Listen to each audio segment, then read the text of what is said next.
el economista José Rijo es un experto en asuntos presupuestarios y si está aquí, ¿verdad? Ya ustedes saben que el gobierno la semana pasada sometió ante las cámaras legislativas vía el Senado de la República, lo que yo no sé cómo se llama ahora, el licenciado me ayudará a entender, pero cuando antes los conocíamos como el proyecto de presupuesto de ingresos y la ley de gastos públicos. Creo que ahora tendrá algún otro nombre, así que el licenciado me ayudará a entender eso. ¿Cómo anda usted, caramba? Un gusto, Héctor, de compartir contigo tu espacio, de verdad un gran privilegio. ¿Cómo no? ¿Cómo no? Bueno, Bueno, no, ahora se llama, para de una vez entrar en ajá, esta conversación amena sí, contigo, Presupuesto General del Estado, presupuesto general del que Estado. tiene que estar consolidado, es decir, está la parte del gobierno central, y Ok, cuando se habla de gobierno central se refiere al Poder Ejecutivo, todos sus ministerios, ya, al Poder Legislativo, al Poder Judicial, al Tribunal Constitucional, al Tribunal Superior Electoral, a la Cámara de Cuentas y a la Junta Central Electoral. Y el Defensor del y Pueblo. el defensor del pueblo, Todo eso compone lo que se llama el gobierno el central. gobierno Luego central. están los organismos autónomos descentralizados, Ya, que reciben transferencias del gobierno central. Y por otro lado están los organismos financieros, como es el Banco Central. cómo Entonces, no. cuando se habla de consolidación del presupuesto, son los presupuestos del gobierno central, de los organismos autónomos descentralizados y del Banco Central. Sí, porque lo que hay que también aclararle o era lo que existía antes, usted siempre me tiene que ayudar a entender. O sea, lo que es ley es el gasto No, público, todo. todo, ahora todo es ley. Porque el presupuesto general del Estado es una ley sometida a la Constitución de la República y a las leyes orgánicas de Sí, claro. presupuesto, de crédito público, de planificación e inversión pública, y a todas las leyes del sistema de administración financiera del Estado, como es la de tesorería, la de compra y contrataciones, eh, la de función pública, que no se cumple, porque conjuntamente con el proyecto de ley que prepara el Poder Ejecutivo, que es sometido, que debe ser sometido antes del 1 de octubre al Congreso Nacional, debe ir acompañado de un anexo que es la estructura de puestos de cada una de las instituciones públicas. Y eso nunca se ha hecho. El presidente Danilo Medina, en su primer proyecto de ley para el 2013, para su primer presupuesto, puso un artículo pidiéndole una dispensa al Poder Legislativo para cumplir con ese mandato de la ley. Y le Ya. dije, deme en 180 días que yo le voy a mandar la estructura de puestos de todas las instituciones. Se va a cumplir con la ley de función pública. Y pasaron los 180 días y no lo sometió, pero el Congreso tampoco se lo exigió. Ya. ¿Usted se imagina que Trump se comprometa lo quita el Congreso norteamericano de una vez? El check and No, ¿y balance. por qué es importante este dato que yo estoy dando sobre ese anexo que debe de tener el proyecto de ley? En cada institución hay un ministerio. En la Presidencia de la República, de acuerdo a la función pública, hay el Ministerio de la Presidencia, Sí, claro. como existe el Ministerio de Obras Públicas, de Educación, de Salud. En ningún ministerio puede existir un ministerio viceadministrativo. Entonces, el señor, mi amigo y que fue alumno mío inclusive, José Ramón Peralta, no es un ministro. Ya. De acuerdo a la función pública, es el secretario administrativo de la presidencia. Pero si eso se manda al Congreso, se legitima y hay que quitar ese título. Por lo tanto, las responsabilidades de un secretario no es la misma que de un ministro. Por lo tanto, la cantidad de dinero que puede manejar no puede ser en función del ministro. Una buena aclaración esa. Y Y así hay cantidad. Tendremos los 52 asesores, por ejemplo, que nombró el canciller. Asesores en la Cancillería que no corresponden. O los 32 directores que tiene el INESPRE, que no corresponde a la estructura funcional de esa institución. pero es un solo director, no es el general Zorrillo Sí, nuestro amigo Zorrilla Osuna, presidente del Partido Cívico Renovador. Renovador. ¿no? Tiene 32 subdirectores. Subdirectores. Subdirectores. Es que usted dijo directores. Subdirectores. Sí, de que lo bajaron a 29, me dijeron últimamente. Algo es algo. Mire, pero mientras el hacha va y viene, entonces, ¿cómo usted analiza, cómo usted ve la pieza sometida por el Ejecutivo, que ya será enviada, como prometió el presidente del Senado, a una comisión bicameral? Mira, el presupuesto hay que analizarlo, porque como decimos desde el punto de vista jurídico, es una ley. Sí. Entonces hay que analizar el proyecto de ley. Ese proyecto de ley tiene 53 artículos. Entonces hay que analizar artículo por artículo para ver qué es lo que se está real y efectivamente planteando. Por el otro lado, tú puedes analizarlo desde el punto de vista financiero, de cuánto se le está asignando a cada institución, qué es lo que a la gente le gusta. La gente, ¿cuánto que le están dando? Sí. Le dejaron de dar a la UAS, que la salud pública. Pero eso no es lo importante en el análisis del presupuesto tampoco.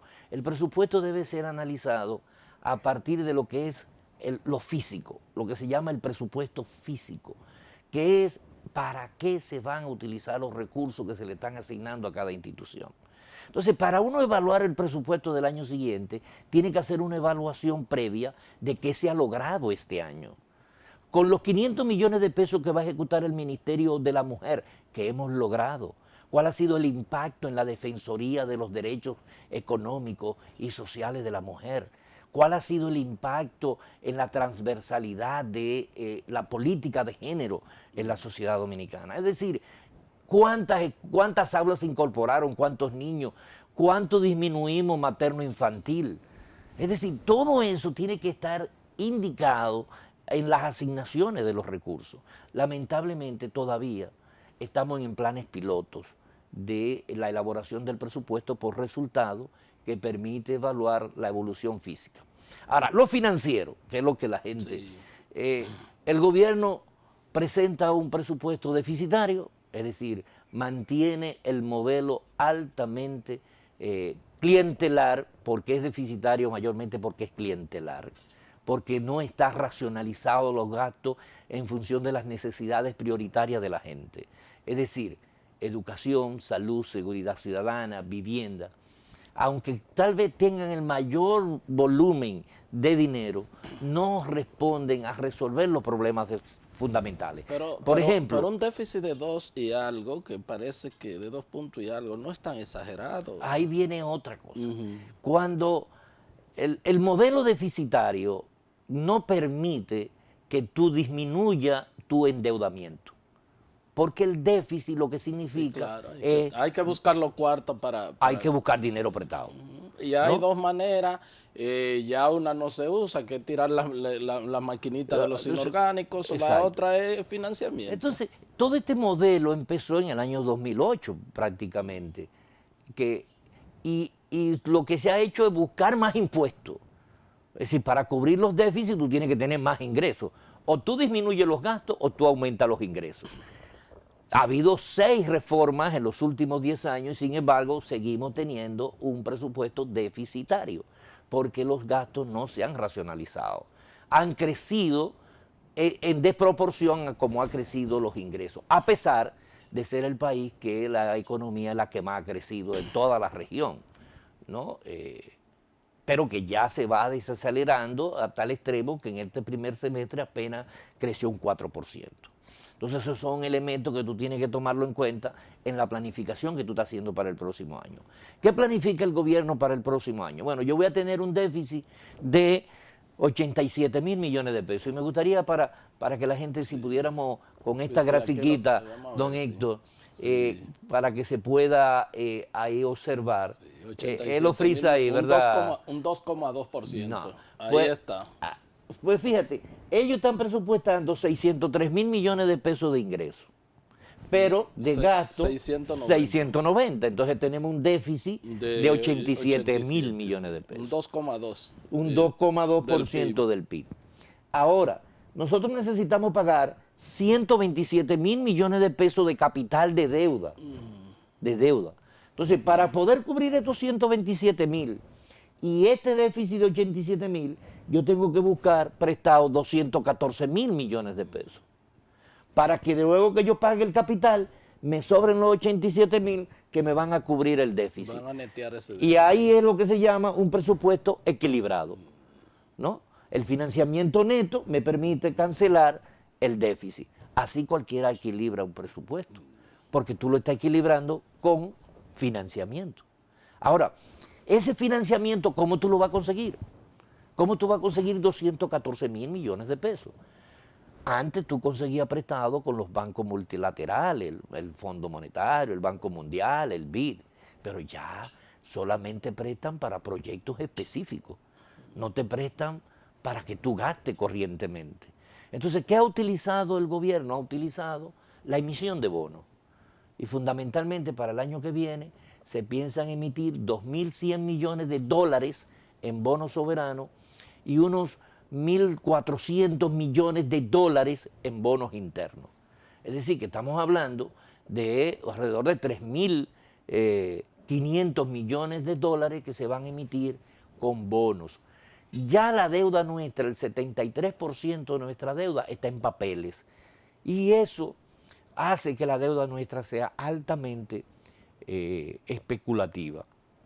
Con el agravante que cada vez que se te vencen los bonos, tú no puedes darle otro bono. Tú tienes que tener el dinero en efectivo y cancelar. Cuando tú haces una emisión de 500 millones de dólares a 5 años, se cumplieron los 5 años, tú tienes que tener el efectivo de esos 500 millones de dólares. Pero como nosotros no nos estamos preparando, tenemos que hacer una nueva emisión y hacer lo que la gente llama reengancharse, ¿no? Se va reenganchando y reenganchando y eso te va ampliando de manera irresponsable con la generación futura el problema de la deuda, porque para el futuro se está alargando la estabilidad del presente. Es decir, queremos aparentar que estamos muy bien sin importarnos lo que va a suceder en 8 o 10 años en la República Dominicana.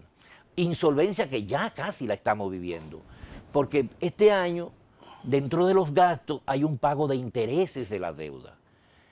Y ese pago de intereses de la deuda representa el 24% de los impuestos que nosotros pagamos. Es decir, de cada 100 pesos que yo pago de impuestos, 24 el gobierno tiene que dedicarlo al pago solo de los intereses de la deuda. Esos son 135.000 millones de pesos para el año 2018. Este año estamos pagando unos 113.000 millones de pesos. Es decir, que hay un incremento de 22.000 millones de pesos de un año a otro.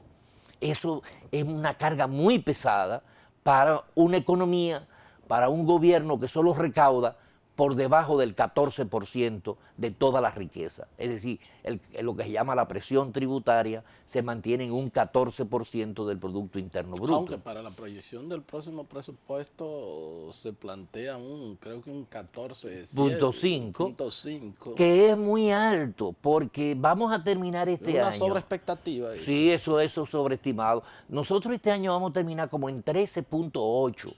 Entonces tú vas a tener que hacer un esfuerzo de 0,8% del PIB sin una reforma tributaria.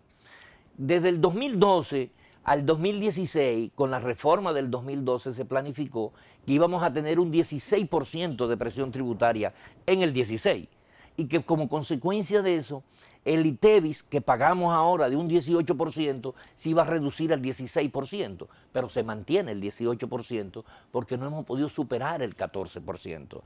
Además, yo tengo que hacer mis estimaciones en función de cómo me está terminando este año, no en función de cómo yo presupuesté. Y el gobierno está haciendo sus cálculos en función de lo que estimó a principio de año, no como está terminando. Y no está terminando correctamente. Por ejemplo, o sea, al 31... hay que partir del ceteris paribus, partiendo de que las condiciones actuales se mantengan constantes, claro, las actuales. Claro, pero no se mantienen por muchísimas razones. Inclusive el incremento de la tasa de interés en los Estados Unidos afecta enormemente a nuestra economía. Pero para este año, que el gobierno, para el próximo año que el gobierno está presupuestando ese incremento excesivo de los ingresos, en ITEVIS solamente al 31 de agosto, comparado con el año pasado, tiene una disminución de un 4%. Es decir, que ha habido un 4% menos de recaudación de ITEVIS, que es el principal impuesto, pues el que más dinero le deja al gobierno. Ha tenido una reducción, pero es por la reducción de la economía. Ha crecido menos. Entonces, no podemos pensar que vamos a seguir creciendo un 5%. Es probable que nos quedemos por debajo del 5% el año que viene. Y eso entonces te tiene... Mira, Balaguer era sabio. Balaguer subestimaba siempre los ingresos. Si le iban a entrar 24, decía que le iban a entrar 20. Para que cuando los funcionarios le pidieran, no, pero es que no me va a entrar tanto. Entonces gastaban... presupuestaba gasto, por eso se llamaba antes presupuesto de ingresos y ley de gasto público, porque era una estimación de los ingresos, pero él nunca se equilibraba con deuda, porque el endeudamiento no existía para financiar se financiaban obras. Ahora se emiten bonos, es un dinero que entra en efectivo, tú lo tienes en caja y lo puedes gastar a discreción y después hace arreglo durante el año. ¿Cómo no? Solicito la anuencia del economista José Rijo, él es experto en materia presupuestaria. Vamos a un corte y regresamos con la parte complementaria de esta entrevista.